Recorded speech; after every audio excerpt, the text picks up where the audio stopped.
আজি আমি ইফালে আহিছিলোঁ আৰু দেখিবলৈ পালোঁ যে এই পথটো নিৰ্মাণ হৈছে।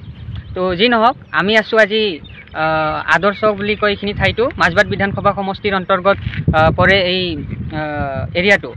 তো আমি কেইমাহমান আগতে আহিছিলোঁ, তেতিয়া আমি এই পথটো একেবাৰে বেয়া অৱস্থা আছিল, অহা যোৱা বোকা বা বহু কষ্ট আছিল এই পথ দি অহা যোৱা কৰা।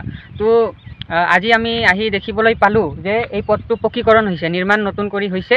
তো আমি গম পোৱা মতে মাজবাট বিধানসভা সমষ্টিৰ সন্মানীয় বিধায়ক চৰণ বড়ো ডাঙৰীয়াই এই পথটো সুন্দৰভাৱে নিৰ্মাণ কৰি দিছে, তেওঁৰ নেতৃত্বতে এই কামটো হৈছে।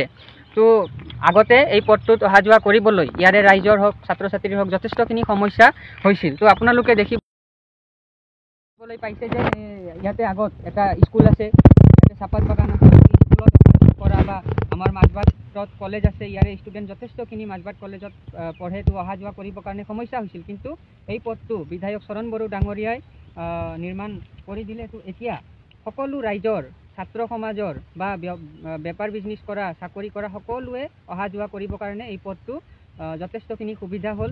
পকীকৰণ হোৱাৰ লগে লগে বোকা নাইকিয়া হ'ল।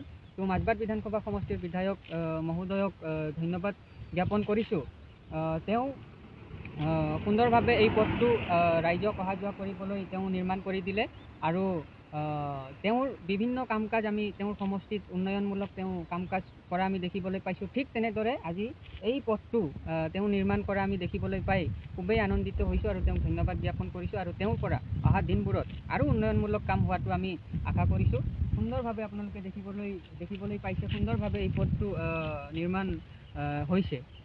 তো ভাল লাগিছে, এইখিনি কাম তেওঁ কৰিছে। তো